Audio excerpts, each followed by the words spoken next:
Hi all. അപ്പം നമ്മൾ ഇന്ന് പഠിക്കാൻ പോകുന്നത് വളരെ ഇൻട്രസ്റ്റിംഗ് ആയിട്ടുള്ള ഒരു സബ്ജക്റ്റാണ് മൈക്രോബയോളജി. ഞാൻ സ്ലൈഡ്സ് ഒന്നും ഫോളോ ചെയ്യാത്തത്. ഹാൻഡ് റിട്ടൺ നോട്ട്സ് എപ്പോഴും നല്ലതാണ്. അതുകൊണ്ടാണ് ഇപ്പോൾ സ്ലൈഡ് ആണെങ്കിൽ ചെയ്യുമ്പോൾ ടൈം കൺസ്യൂമിംഗ് ആണ്. ആൻഡ് ബൈ അപ്കമിങ് വീഡിയോസ് നമുക്ക് സ്ലൈഡ് നോക്കാം. അപ്പോൾ ഫസ്റ്റ് ആൻഡ് ഫോർമോസ്റ്റ് നമ്മളിപ്പോൾ ഇവിടെ പഠിക്കാൻ പോകുന്നത് മൈക്രോബയോളജി. വളരെ ബ്യൂട്ടിഫുൾ സബ്ജക്റ്റാണ് മൈക്രോബയോളജി എന്ന് പറയുന്നത്. ഫസ്റ്റ് കംസ് നമുക്ക് മൈക്രോബയോളജിനെ പറ്റി പറയുമ്പോൾ തന്നെ ഇറ്റ്സ് ഓൾ അബൌട്ട് ഡിസീസസിലെ നമ്മൾ ഡിസീസ് കോസ് ചെയ്യുന്ന മൈക്രോ ഓർഗാനിസം. മനസ്സിൽ വരുമ്പോൾ വൈറസ്, ഫംഗൈ, പ്രോട്ടോസോവ അങ്ങനത്തെ കാര്യങ്ങളായിരിക്കണം നമ്മുടെ മൈൻഡിലേക്ക് അത് ഓർമ്മ വരേണ്ടത്. സോ നമുക്ക് ഒത്തിരി എക്സാജറേറ്റ് ചെയ്യാതെ, അതായത് ഒത്തിരി നീണ്ട ഇതാവാതെ നമുക്ക് വീഡിയോയിലേക്ക് കടക്കാം.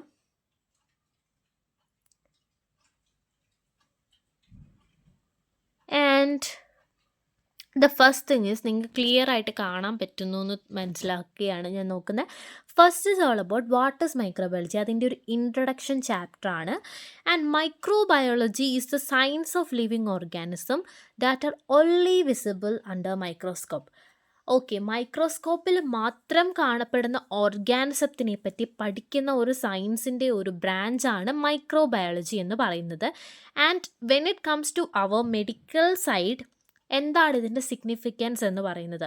ഇപ്പോൾ ഒരു ഡിസീസസ് വരുന്നു, ആ ഒരു ഡിസീസസ് എന്ത് വഴിയാണ് ഉണ്ടായത്? വൈറസ് വഴിയാണോ, പ്രോട്ടോസോവ വഴിയാണോ, ബാക്ടീരിയ വഴിയാണോ? ഡയഗ്നോസിസിന് വേണ്ടിയാണ് നമ്മൾ ഈ മെഡിക്കൽ മൈക്രോബയോളജി യൂസ് ചെയ്യുന്നത്. ഫോർ എക്സാമ്പിൾ COVID-19 എന്താണ്? കൊറോണ വൈറസ് ആണല്ലേ ഉണ്ടാക്കിയത്. മീൻസ് അതുവഴിയാണത് വരുന്നത്. Okay, next is all about, നമുക്കറിയാം 2 ടൈപ്പ് ഓഫ് ഡിസീസസ് ഉണ്ട്. Communicable disease and non communicable. Communicable എന്ന് പറയുമ്പോൾ COVID-19 ആണ് ഏറ്റവും നല്ല ഇമ്പോർട്ടൻറ്റ് എക്സാമ്പിൾ എന്ന് പറയുന്നത്. ഒരു മാനിൽ നിന്ന് വേറൊരു മാനിലേക്ക് ഈസി ആയിട്ട് സ്പ്രെഡ് ചെയ്യും. നോൺ കമ്മ്യൂണിക്കബിൾ ലൈക്ക് ക്യാൻസർ, അതൊക്കെ നമുക്ക് പറ്റത്തില്ല. ആൻഡ് നെക്സ്റ്റ് ഇസ് ഓൾ അബൌട്ട്, നമുക്കറിയാം ഇത് ഇൻട്രൊഡക്ഷൻ ആണ്, ഇത് ഒത്തിരി അങ്ങനെ നമ്മൾ പറയണ്ട. But still if you having MCQ നമുക്കിതൊക്കെ ഹെൽപ്ഫുൾ ആയിരിക്കും. And first is all about Varro and Columella. ഇത് BC ആണ്, ബിഫോർ ക്രൈസ്റ്റ് ആണ്. Postulated that diseases were caused by invisible organism which they called animalia minuta. So പണ്ടത്തെ ഈ ഒരു വാരോ and കോളംല പറഞ്ഞത് disease എന്ന് പറയുന്നത് ഉണ്ടായേക്കുന്നത് നമുക്ക് കാണാൻ പറ്റാത്തൊരു ഓർഗാനിസമാണ്. ഓക്കെ, ഒരു പരിധി വരെ ശരിയാണ്. അതിനെ അവരാണ് പറഞ്ഞത് ആനിമേലിയ മിനിറ്റ എന്ന് പറയുന്നത്, വാരോ ആൻഡ് കോളംല എന്ന് പറയുന്ന ഒരു സയൻറ്റിസ്റ്റ് പറഞ്ഞത്. And next is all about Fracastorius of Verona. Fracastorius of Verona proposed contagium vivum, ഒരു living germ, as a possible cause of infectious disease. അതായത് ഈ പറയുന്ന കാര്യങ്ങളൊക്കെ പോസ്റ്റുലേറ്റ്സ് ആണ്, ഇവർ വിശ്വസിക്കുന്ന കാര്യങ്ങളാണ്. ഇതത്ര ഇമ്പോർട്ടൻ്റ് അല്ല. ആൻഡ് ജസ്റ്റ് നിങ്ങളുടെ ഒരു അറിവിന് വേണ്ടിയാണ് പറയുന്നത്. ഓക്കെ, നമുക്ക് നെക്സ്റ്റ് പേജിലേക്ക് കടക്കാം. ഓക്കെ, നെക്സ്റ്റ് പേജിലേക്ക് കടന്നു. വോൺ പ്ലെനസ് എന്ന് പറയുന്ന ഒരു സയൻറ്റിസ്റ്റ് പറഞ്ഞത്, ഓരോരോ ഡിസീസസും വരുന്നത് ആ ഒരു ടൈമിൽ ഇവർക്ക് എന്താ ഇത് ഇപ്പം നമുക്ക് പറഞ്ഞു കഴിഞ്ഞാൽ നമ്മൾ വിചാരിക്കും why they are saying like this. ഇത് അവരുടെ പോസ്റ്റുലേറ്റ്സ് ആണ്, അവർ ഇതൊന്നും അറിയാത്ത ടൈമിൽ കണ്ടുപിടിക്കുന്ന കുറേ കാര്യങ്ങളാണ്. സോ വോൺ പ്ലെൻസസ് എന്ന് പറയുന്ന ഒരു സയൻറ്റിസ്റ്റ് പറഞ്ഞതാണ്, ഓരോ ഡിസീസ് കണ്ടീഷനും ഓരോരോ ഏജൻസ് ആണ് റെസ്പോൺസിബിൾ, അല്ലാതെ ഒറ്റൊരു ഏജൻ്റ് അല്ല റെസ്പോൺസിബിൾ. ഓക്കെ, ഇപ്പോൾ പറയുന്ന നമുക്ക് പറയാം യെസ് അത് ഒബ്വിയസ്ലി കറക്റ്റാണ്, പക്ഷേ അത് കണ്ടുപിടിച്ച് വരുന്നേ ഉണ്ടായിരുന്നുള്ളൂ. Then is all about Kircher പറയുന്നത്, Kircher reported finding minute worms in the blood of black patient. Out of it's more likely that he observed only blood cells with equipment available to him. അപ്പോൾ നമുക്കറിയാം plague എന്ന് പറയുന്നൊരു disease വന്നപ്പോൾ കിർച്ചർ പറയുന്നുണ്ട് minute worms നമ്മുടെ ബോഡിയിൽ ഉണ്ട്. അതായത് പക്ഷേ എന്താ പറയുന്നത്, അത് അത്ര നന്നായിട്ട് വിസിബിൾ ആവുന്നില്ല, കാരണം അന്നത്തെ ടൈമിൽ മൈക്രോസ്കോപ്സ് ഒന്നും കണ്ടുപിടിച്ചിട്ടില്ല. അപ്പോൾ ഇതാണ്, അതത്ര ഞാൻ ജസ്റ്റ് നിങ്ങളുടെ ഒരു ഇതിന് വേണ്ടി പറയുന്നതാണ്, ഇത്രയും ഡീറ്റെയിൽ ആവണ്ട. പിന്നെ നമുക്കറിയാവുന്നൊരു കാര്യമാണ്, ആ ഒരു ടൈമിൽ മൈക്രോസ്കോപ്സ് ഇല്ലാത്തതുകൊണ്ട് തന്നെ മൈക്രോബ്സ് എന്താ നമുക്ക് കാണാൻ പറ്റില്ല അല്ലേ. മൈക്രോബ്സിനെ ചിലതിന് നമുക്ക് കാണാൻ പറ്റത്തില്ല, അതുകൊണ്ട് തന്നെ അത് ഒത്തിരി നാൾ അത് അവിടെ ഇങ്ങനെ സ്റ്റക്ക് ചെയ്ത് നിന്നു. ആൻഡ് ഇനിയാണ് നമുക്ക് ഏറ്റവും ഇമ്പോർട്ടൻ്റ് ആയിട്ടുള്ള പോർഷനാണ്. നമുക്കറിയാം the credit for observation and description of bacteria goes to Antony von Leeuwenhoek. നമ്മൾ പഠിച്ചിട്ടുണ്ട് ഈ ഒരാളെ പറ്റി. ആൻ്റണി സെൽ തിയറിയിലെ പറ്റി നമ്മൾ പഠിച്ചപ്പോൾ ഈ ഒരാളെ പറ്റി നമ്മൾ പഠിച്ചിട്ടുണ്ടാവും, ഓർമ്മയുണ്ടോയെന്നറിയില്ല. ആൻ്റണി വാൻ ലിവൻഹുക്കാണ് ബാക്ടീരിയനെ പറ്റി ഒരു എന്താ പറയുന്നത് ഡിസ്ക്രിപ്ഷൻ കൊടുത്തത്. ഓക്കെ, ആൻഡ് ബാലൻസ് നിങ്ങൾക്ക് വായിക്കാം, ഞാൻ ഒത്തിരി പറയുന്നില്ല. പിന്നെ ഉള്ളതാണ് ഏറ്റവും ഇമ്പോർട്ടൻ്റ് ആയിട്ടുള്ളത് റോബർട്ട് ഹുക്ക്. നമുക്ക് എല്ലാവർക്കും അറിയാവുന്ന ഒരാളാണ് Robert hook. Developed compound microscope. അപ്പം ആൻ്റണി വാൻ ലിവൻഹുക്ക് എന്താണ് ചെയ്തത്? അദ്ദേഹത്തെ ഫാദർ ഓഫ് മൈക്രോബയോളജി എന്ന് ചിലർ പറയുന്നുണ്ട്. ബിക്കോസ് അദ്ദേഹം ബാക്ടീരിയനെ പറ്റി ഒരു ഡീപ്പായിട്ടുള്ള ഡിസ്ക്രിപ്ഷൻ അതിൻ്റെ മോർഫോളജിയൊക്കെ പറഞ്ഞു. ആൻഡ് വെരി ഇമ്പോർട്ടൻ്റ് ആണ് റോബർട്ട് ഹുക്ക്. റോബർട്ട് ഹുക്ക് എന്താണ് കണ്ടുപിടിച്ചത്? Compound microscope. നമുക്കറിയാം അദ്ദേഹം എന്തായിരുന്നു, ഒരു നോൺ ലിവിങ് സെല്ലാണ്, ഒരു സെല്ലിനെ ഒരു കമ്പാർട്ട്മെൻറ്റ് പോലെ റോബർട്ട് ഹുക്കാണ് ഫസ്റ്റ് സെല്ലിനെ കണ്ടുപിടിച്ചത്. അപ്പോൾ അത്രയും നിങ്ങൾക്ക് ക്ലിയർ ആണല്ലോ. ഓക്കെ, ഇനി നെക്സ്റ്റ് പേജിലേക്ക് കടക്കാം.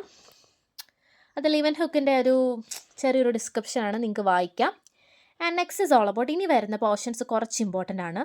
The earliest discovery of pathogenic role of microorganism probably goes to Agostino Basi.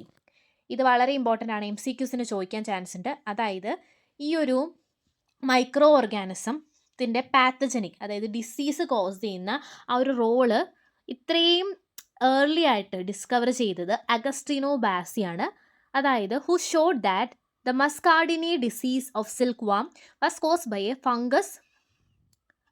Oliver Wendell Holmes caused by a fungus. Okay, Oliver Wendell Holmes and Ignaz Semmelweis had independently concluded that alternating sepsis was transmitted by contaminated hands of obstetricians, nurses and medical students, and this could be prevented by washing hands in antiseptic solutions. അപ്പോൾ ഇതൊക്കെ just ഒന്ന് നിങ്ങൾ അറിഞ്ഞാൽ മതി. ഇതിൽ important ആയിട്ടുള്ളത് earliest discovery of pathogenic role എന്ന് പറയുന്നത് മൈക്രോ ഓർഗാനിസത്തിൻ്റെ റോള് പഠിച്ചത് അഗസ്റ്റീനോ ബാസിയാണ്. ആൻഡ് കാരണം എന്താ, muscardine disease of silkworm cause ചെയ്തത് ഫംഗസ് വഴിയാണെന്നാണ് ഈ അഗസ്റ്റീനോ ബാസി പറയുന്നത്. Okay, and Oliver Wendell Holmes and Ignaz എന്ന് പറയുന്ന ആൾ ഒരുമിച്ചല്ല, ഇൻഡിപെൻഡൻ്റ്ലി കൺക്ലൂഡ് ചെയ്തു. നമുക്കറിയാം പല രോഗങ്ങൾ അന്നത്തെ കാലത്ത് ഇത്രയും അസെപ്റ്റിക് ആയിട്ടുള്ള ടെക്നിക്ക് ഫോളോ ചെയ്യുന്നില്ല. അതുകൊണ്ട് തന്നെ ഇങ്ങനെ പ്രൊസീജിയറൊക്കെ ചെയ്യുന്ന ടൈമിൽ നമ്മൾ നല്ലപോലെ വാഷ് ഒന്നും ചെയ്യാതെ വരുമ്പോൾ എന്താണ്, ഡിസീസസ് ഓട്ടോമാറ്റിക്കലി സ്പ്രെഡ് ചെയ്യും. അപ്പോൾ അത് സ്പ്രെഡ് ചെയ്യാതിരിക്കണമെങ്കിൽ എന്താണ്, നമ്മൾ നല്ലപോലെ അസെപ്റ്റിക് ടെക്നിക് ആയിട്ടുള്ള ഗ്ലൗസ്, കൈയൊക്കെ നല്ലപോലെ വാഷ് ചെയ്താലാണ് അത് എന്താണ് ചെയ്യുന്നത്, ട്രാൻസ്മിറ്റ് ആവാതിരിക്കുന്ന. ആരൊക്കെയാണ് പറഞ്ഞത്? Oliver and Ignaz. അങ്ങനെ ഷോർട്ട് ഫോമിൽ പറഞ്ഞാൽ മതി. Okay, and next is all about Needham. Needham എന്ന് പറയുന്നൊരു സയൻറ്റിസ്റ്റ് പറയുന്നത് സ്പോണ്ടേനിയസ് ജനറേഷനാണ് പറയുന്നത്. സ്പോണ്ടേനിയസ് ജനറേഷൻ, അദ്ദേഹം അതിലേക്ക് വിശ്വസിച്ച ഒരാളാണ് ഈ ഒരു നീതം എന്ന് പറയുന്ന ഒരാൾ.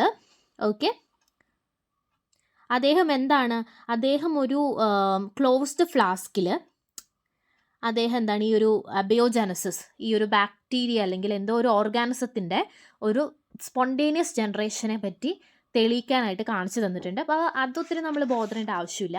ആൻഡ് ഇത്രയും പറഞ്ഞതെന്ന് പറയുന്നത് it's all about the history. അതായത് പണ്ടത്തെ, അതായത് വാരു ആൻഡ് കോളംലെ പറ്റി പറഞ്ഞു, അഗസ്റ്റീനോ ബാസി, റോബർട്ട് ഹുക്ക്, ആൻ്റണി വാൻ ലിവൻഹുക്ക്. അതായത് MCQസിന് ചോദിക്കാനുള്ള, അതായത് ഒലിവർ ആൻഡ് ഇഗ്നാസ് ആണ് മറ്റേ അസെപ്റ്റിക് ടെക്നിക്ക് ഫോളോ ചെയ്യണമെന്ന് പറയുന്നത്. അങ്ങനെ പിന്നെ നീതം സ്പോണ്ടേനിയസ് ജനറേഷനെ വിശ്വസിച്ചു. അങ്ങനെയൊക്കെ പല പല പോസ്റ്റുലേറ്റ്സ് ആണ് പറഞ്ഞത്. And this is one of the very very important portion, scientific development of microbiology. And first important portion, first ചോദിക്കുന്ന ഒരു ക്വസ്റ്റ്യൻ ആണ്, who is the father of microbiology? ഞാൻ ഓൾറെഡി പറഞ്ഞു ആൻ്റണി വാൻ ലിവൻഹുക്കിനെ പറ്റി പറയുന്നുണ്ട്. But if there is a question, if someone is asking you who is the father of microbiology, obviously you can say that it is Louis Pasteur. Louis Pasteur ആണ് നമ്മുടെ father of microbiology എന്ന് പറയുന്നത്. Louis Pasteur വഴിയാണ് മൈക്രോബയോളജിക്ക് ഇത്രയും ഒരു growth ഉണ്ടായത്. Okay, അപ്പോൾ first and foremost very very important 5 marks and 2 mark questions നമ്മൾ ലൂയിസ് പാസ്റ്ററിനെ പറ്റിയാണ് ഇന്ന് ഫുള്ള് പഠിക്കാൻ പോകുന്നത്. അതിനുശേഷം പല പല സയൻറ്റിസ്റ്റ് ഉണ്ട്. ആൻഡ് ഫസ്റ്റ് ആൻഡ് ഫോർമോസ്റ്റ് നമ്മൾ പഠിക്കുന്ന ലൂയിസ് പാസ്റ്റർ ആണ്. അപ്പം നമുക്ക് നോക്കാം. Louis Pasteur 1922 to 19 1922 to 1895. He was a trained chemist of France. ആരാണ് Louis Pasteur? He was a trained chemist of, ഇത് ഞാൻ പറയുന്നതിൻ്റെ കൂടെ തന്നെ നിങ്ങൾ പഠിച്ചു പോവുക. Who is Louis Pasteur? He was a train chemist of France. Louis പാസ്റ്ററിനെ പറ്റി ഉറപ്പായിട്ട് ഒരു ക്വസ്റ്റ്യൻ ഉണ്ടാവും 5 മാർക്സിന് ചോദിക്കാൻ ചാൻസ് ഉള്ള ഒരു ക്വസ്റ്റ്യൻ ആണ്. ഈ ഒരു ചാപ്റ്ററിൽ നിന്ന് 5 മാർക്സിൽ ചോദിക്കാൻ ചാൻസ് ഉള്ള ക്വസ്റ്റ്യൻ ആണ്. Louis Pasteur is a train chemist ആണ്. And his studies on fermentation. Fermentation എന്ന് പറയുന്നത് എന്താണ്? പുളിപ്പിക്കുക. Okay. Let him to take interest in microbiology. അദ്ദേഹം ഫെർമെൻറ്റേഷനെ പറ്റി, ഇങ്ങനെ സാധനങ്ങളൊക്കെ പുളിപ്പിക്കുന്ന, മാവൊക്കെ പുളിപ്പിക്കില്ലേ, അതിനെപ്പറ്റിയൊക്കെ പഠിച്ചുകൊണ്ടിരിക്കുന്ന ടൈമിലാണ് അദ്ദേഹത്തിന് മൈക്രോബയോളജിയോട് ഒരു ഇൻട്രസ്റ്റ് തോന്നിയത്. And he establish that fermentation was caused by microbial agent. Obviously നമുക്കറിയാം, ഈസ്റ്റ് ഇട്ട് കഴിഞ്ഞ് കഴിഞ്ഞാൽ എന്താണ്?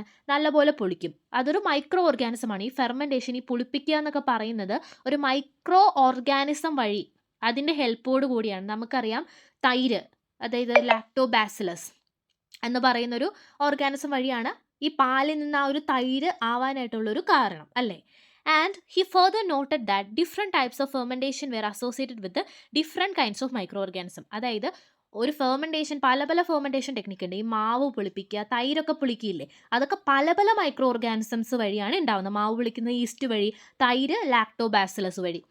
And his also known as father of microbiology. ഇത്രയും കാര്യങ്ങളാണ് ലൂയിസ് പാസ്റ്ററിനെ പറ്റി നമ്മളൊരു ബ്രീഫ് ഇൻട്രോ കൊടുക്കേണ്ടത്. And next is all about 2 മാർക്കിനും ചോദിക്കാവുന്ന ഒരു ക്വസ്റ്റ്യൻ ആണ്, what is the important contributions of Louis Pasteur. അപ്പം നമുക്കത് നോക്കിയാലോ. ആൻഡ് നമുക്ക് ഓൾറെഡി അറിയാം whose A Louis Pasteur. He's a French chemist ആണ്. ഫെർമെൻറ്റേഷനെ പറ്റി പഠിച്ചപ്പോഴാണ് അദ്ദേഹത്തിന് ഇത്രയും ഒരു ഇൻട്രസ്റ്റ് തോന്നിയത്. പല പല ഫെർമെൻറ്റേഷൻ്റെ കാരണം പല പല ഓർഗാനിസം വഴിയാണ്. ആൻഡ് എന്താണ്? He's a father of microbiology, right? Okay. Important contribution. First is all about developmental of methods and techniques of bacteriology. Bacteriology എന്ന് പറയുന്നത് എന്താണ്? It's a study of bacteria. അതായത് പല മെത്തേഡ്സും ടെക്നിക്സും ബാക്ടീരിയനെ പറ്റി പഠിക്കാൻ വേണ്ടി അദ്ദേഹം എന്താണ് ഫോർമുലേറ്റ് ചെയ്തു. And it's very important. Next point, proved conclusively that all forms of life, even microbes, arose only from the like and not de novo. അതായത് ഇത്രേ ഉള്ളൂ. ഏറ്റവും നല്ലൊരു എക്സാമ്പിൾ എന്ന് പറയുന്നത് പട്ടി അല്ലെങ്കിൽ പൂച്ച ഉണ്ടാവുന്നത് അതായത് ഒരിക്കലും പൂച്ചയിൽ നിന്ന് പട്ടി ഉണ്ടാവത്തില്ല, റൈറ്റ്? അതായത് ഇപ്പോൾ ഫോർ എക്സാമ്പിൾ ഇന്നൊരു ഫംഗൈ, ഇപ്പോൾ ലാക്ടോബാസിലസ് ഉണ്ടാവുന്നത് ലാക്ടോബാസിലസ് മൾട്ടിപ്ലൈ ചെയ്തുകൊണ്ടാണ്. അല്ലാതെ വേറെ ഇപ്പോൾ എന്താ പറയുക, ഈസ്റ്റിൽ നിന്നല്ല ഒരിക്കലും ലാക്ടോബാസിലസ് ഉണ്ടാവുന്നത്. Okay.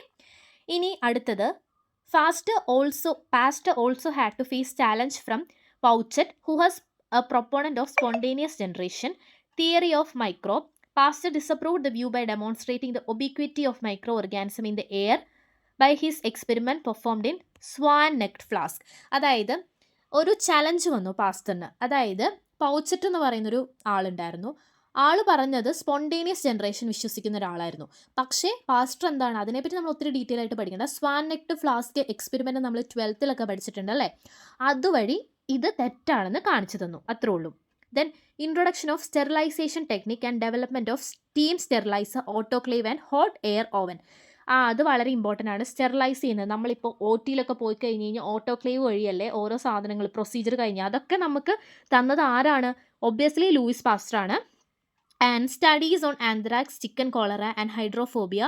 During studies on rabies, through Pasteur could not isolate any microorganism from man and dog, but suggested that the causative agents of rabies was too small to be given by microscope. അതായത് അദ്ദേഹം cholera, anthrax, റാബിസിനെ പറ്റിയൊക്കെ പഠിക്കുമ്പോൾ ഒരിക്കലും അദ്ദേഹത്തിന് ആ ഒരു micro ഓർഗാനിസത്തിനെ പറ്റി നമ്മുടെ ബോഡി, അതായത് മൈക്രോ ഓർഗാനിസത്തിനെ ബോഡിയിൽ നിന്ന് ഐസൊലേറ്റ് ചെയ്യാൻ അല്ലെങ്കിൽ എടുത്തു കാണിക്കാനൊന്നും പറ്റിയിട്ടില്ല. പക്ഷെ അദ്ദേഹം പറയുന്നുണ്ട് റാബിസ് കോസ് ചെയ്യുന്ന ഒരു സാധനം അല്ലെങ്കിൽ ആ ഒരു ഓർഗാനിസം നമുക്ക് കാണാൻ പറ്റാത്ത വളരെ ചെറിയൊരു ഓർഗാനിസമാണെന്ന് അദ്ദേഹം പറഞ്ഞിട്ടുണ്ട്. Okay. And next is all about live vaccine. അദ്ദേഹമാണ് ഈ ലൈവ് വാക്സിൻ എന്ന് പറയുന്നത് കാര്യം എന്താണ് ഇൻട്രൊഡ്യൂസ് ചെയ്യുന്നത്. പ്രൊഫലാക്റ്റിക്സ് എന്ന് പറയുന്നത് വരാണ്ടിരിക്കാൻ വേണ്ടി നമ്മൾ ചെയ്യുന്നൊരു മെഷറാണ്. അപ്പോൾ നമുക്കറിയാം An accidental observation that chicken cholera bacillus cultures left for several weeks lost their pathogenicity but retained their ability to protect the birds against subsequent infection by them led to the concept of attenuation and development of live vaccine. ഈ live vaccine അദ്ദേഹം കണ്ടുപിടിച്ചത് എന്താണെന്ന് വെച്ച് കഴിഞ്ഞാൽ നമുക്കറിയാം ഇത് accidentally നടന്നൊരു കാര്യമാണ്. ഈ ചിക്കൻ കോളറ ബാസിലസ് കൾച്ചേഴ്സ് കുറേ നാൾ ചുമ്മിയിരുന്നു. എന്നിട്ട് അവർ കുറച്ച് നാൾ കഴിഞ്ഞപ്പോൾ ആ ഒരു എബിലിറ്റി റിട്ടൈൻ ചെയ്തിട്ട് ബേർഡ്സിനെ എന്താണ് ആ ഒരു ഇൻഫെക്ഷൻ വരാണ്ടിരിക്കാൻ വേണ്ടി പ്രൊട്ടക്റ്റ് ചെയ്തു. അതായത് ഫോർ എക്സാമ്പിൾ നമുക്കറിയാം ഇപ്പോൾ വാക്സിൻസ് എങ്ങനെയാണ് ആ ഒരു പർട്ടിക്കുലർ മൈക്രോ ഓർഗാനിസത്തിനെ നമ്മുടെ ബോഡിയിൽ ഇഞ്ചെക്ട് ചെയ്തിട്ട് അത് മൾട്ടിപ്ലൈ ചെയ്ത് നമ്മുടെ ഇമ്മ്യൂണിറ്റി എന്താണ് അതിനെതിരെയുള്ള ആൻറ്റിബോഡീസ് റിലീസ് ചെയ്ത് അതിനെ നശിപ്പിച്ചു. അതാണ് ഇതിൻ്റെ ഒരു ഇതെന്ന് പറയുന്നത്. Okay, next point, he attenuated the anthrax bacillus by incubation at high temperature and proved that inoculation of such bacilli in animals convincingly demonstrated a positive protective role of anthrax vaccine in a public experiment. Okay, അപ്പോൾ അദ്ദേഹം പറഞ്ഞത് ഈ ഒരു anthrax ബാക്സിലസ് incubation എന്ന് പറയുന്നത് ചൂടാക്കുന്നു. അത് നല്ല high ടെമ്പറേച്ചറിലാണ് 40 to 43 degree Celsius and proved that inoculation of such bacillus in animal conveniently demonstrated a positive role. അതായത് ഈ ഒരു ആന്ത്രാക്സ് ബാസിലസ് നല്ലപോലെ ഇൻക്യുബേറ്റ് ചെയ്തിട്ട് ആ അദ്ദേഹത്തിന് ഒരു പോസിറ്റീവായിട്ടുള്ളൊരു കൺവിൻസിംഗ്ലി പോസിറ്റീവായിട്ടുള്ള ഒരു പ്രൊട്ടക്റ്റീവ് റോള് ആ ഒരു വാക്സിൻ ആ ഒരു ലൈവ് വാക്സിൻ എന്താണ് ഒരു പ്രൊട്ടക്റ്റീവ് റോള് കാണിച്ചു. അതാണ് ഇവിടെ പറയുന്നത്. Okay, were vaccinated sheep goats and cows were challenged with a virulent anthrax bacillus culture. അതായത് ഇങ്ങനെയാണ് പറയുന്നത്, ഈ ഒരു വാക്സിൻ കൊടുത്തവർ എന്താണ് അതിനെതിരെയായിട്ട് നല്ല ഹൈ ഇമ്മ്യൂണിറ്റി പവർ കാണിച്ചു. എന്നാൽ ഈ വാക്സിൻ കൊടുക്കാത്ത ഗോഡ്സ് ഷിപ്സ് ഒക്കെ എന്താണ് മരിക്കുകയാണ് ചെയ്തത്. Okay, and next is all about ഇത് ഇമ്പോർട്ടൻറ്റ് MCQ ക്വസ്റ്റ്യൻ ആണ്. Pasteur coined the term vaccine for such prophylactic preparation to commemorate the first of such preparation, namely cowpox employed by Jenner for protection against smallpox. അപ്പോൾ പാസ്റ്ററാണ് ഈ ഒരു term എന്ന് പറയുന്നത്, ഈ ഒരു term ഇല്ലേ വാക്സിൻ എന്ന് പറയുന്നൊരു ടേം കോയിൻ ചെയ്തത്. ഓക്കെ, പിന്നെ ഉള്ളത് past development of a vaccine for hydrophobia. Hydrophobia എന്ന് പറയുന്ന വെള്ളത്തെ പേടിയുള്ളൊരു അസുഖമാണ്. അതിനുള്ള വാക്സിൻ ഇട്ടപ്പോൾ നമ്മുടെ മൈക്രോബയോളജിക്ക് ഒരു ഇമ്പോർട്ടൻറ്റ് മൈൽ സ്റ്റോൺ ആണ്. Okay, and he obtained the fixed virus of rabies by serial intracerebral passage in rabbits. This rabbis vaccine was prepared by drying pieces of spinal cord from rabbits infected with fixed virus. This work was acclaimed throughout the world. The Pasteur Institute Paris built by public contribution for the preparation of vaccine and for investigation of infectious disease. ഇത് പറയുന്ന ഒന്നുമില്ല, ഇത്രയും exaggerate ചെയ്തിട്ട് അല്ലെങ്കിൽ വലുതായിട്ട് എഴുതിയിട്ടില്ല. ഇത്രയാണ് പറയുന്നത്. നമ്മുടെ റാബിസ് ഇല്ലേ, ഈ റാബിറ്റ്സിന് കോസ് ചെയ്യുന്നുണ്ട്. അപ്പോൾ അവരുടെ ഇൻട്രാ സെറിബ്രൽ പാസേജ് അവിടെ എന്താണ് ആ ഒരു വൈറസിനെ അവർ എടുത്തിട്ട് ഈ റാബിറ്റ്സിൻ്റെ സ്പൈനൽ കോഡ് ഡ്രൈ ആയിട്ട് എടുത്തിട്ട് അദ്ദേഹം ഇത് കൊടുത്തു. അതാണ് പറയുന്നത്. ഓക്കെ, അത് പിന്നെ നമുക്ക് ഇമ്പോർട്ടൻ്റ് ആയിട്ടുള്ളൊരു കാര്യമാണ്. ഇൻസ്റ്റിറ്റ്യൂട്ട് ഓഫ് പാരീസിൽ ആണ് ഈ ഒരു കാര്യങ്ങളൊക്കെ കൂടുതലായിട്ട് ഈ ഒരു പ്രിപ്പറേഷൻസ് ഒക്കെ ചെയ്യുന്നത്. അപ്പോൾ ഇത്രയാണ് ഇന്നത്തെ ക്ലാസ് എന്ന് പറയുന്നത്. വളരെ ഇമ്പോർട്ടൻ്റ് ആണ് നമ്മുടെ ലൂയിസ് പാസ്റ്ററിൻ്റെ കോൺട്രിബ്യൂഷൻ. എന്തൊക്കെയാണ് നമുക്ക് ഒന്നോടെ ഒന്ന് നോക്കിയാലോ. ഓക്കെ, എന്താണ് ബാക്ടീരിയോളജിനെ പറ്റി ഉള്ള മെത്തേഡ്സും ടെക്നിക്സും പഠിച്ചു. ആൻഡ് അതുപോലെ തന്നെ ആ ഒരു ഓർഗാനിസത്തിൽ തന്നെയാണ് ഉണ്ടാവുള്ളൂ. പിന്നെ സ്പോണ്ടേനിയസ് ജനറേഷൻ, പൗച്ചറ്റ് പറഞ്ഞ സ്പോണ്ടേനിയസ് ജനറേഷനെ അദ്ദേഹം ഡിസ്പ്രൂവ് ചെയ്തു. പിന്നെ ഓട്ടോക്ലേവ് സ്റ്റെറിലൈസേഷൻ ടെക്നിക്സ് ഒക്കെ ഉണ്ടാക്കി. പിന്നെ അതുപോലെ തന്നെ അദ്ദേഹം പറഞ്ഞു ഈ റാബിസ് പോലുള്ള രോഗങ്ങൾ ഉണ്ടാവുന്നത് വളരെ ചെറിയൊരു ഓർഗാനിസംസ് വഴിയാണ്. പിന്നെ ലൈവ് വാക്സിൻസ് അദ്ദേഹം ഉണ്ടാക്കി. പിന്നെ അതുപോലെ തന്നെ വാക്സിൻ എന്ന് പറയുന്നൊരു ടേം കോയിൻ ഔട്ട് ചെയ്തു. ഹൈഡ്രോഫോബിയയ്ക്ക് എതിരെയുള്ളൊരു വാക്സിൻസ് അദ്ദേഹം ഉണ്ടാക്കി. ആൻഡ് വെരി ഇമ്പോർട്ടൻറ്റ് പാസ്ചറൈസേഷൻ എന്ന് പറയുന്നൊരു മെത്തേഡും അദ്ദേഹം ഉണ്ടാക്കി. ആൻഡ് ആന്ത്രാക്സ് അല്ല, റാബിസിൻ്റെ വാക്സിൻ ഈ ഒരു സ്പൈനൽ കോഡ് വഴിയാണ് അതായത് റാബിസിൻ്റെ സ്പൈനൽ കോഡ് ഡ്രൈ ചെയ്തിട്ടാണ് ഈ ഒരു ലൈവ് വാക്സിൻസ് ഒക്കെ അദ്ദേഹം ഉണ്ടാക്കിയത്. അപ്പോൾ അത്രേ ഉള്ളൂ ഈ ഒരു വീഡിയോ. നിങ്ങൾക്ക് ഇഷ്ടപ്പെട്ടെങ്കിൽ ലൈക്ക് ചെയ്യുക, ഷെയർ ചെയ്യുക ആൻഡ് സബ്സ്ക്രൈബ് ചെയ്യുക. അപ്പോൾ നമുക്ക് അടുത്തൊരു ക്ലാസ്സായിട്ട് പിന്നീട് വരാം.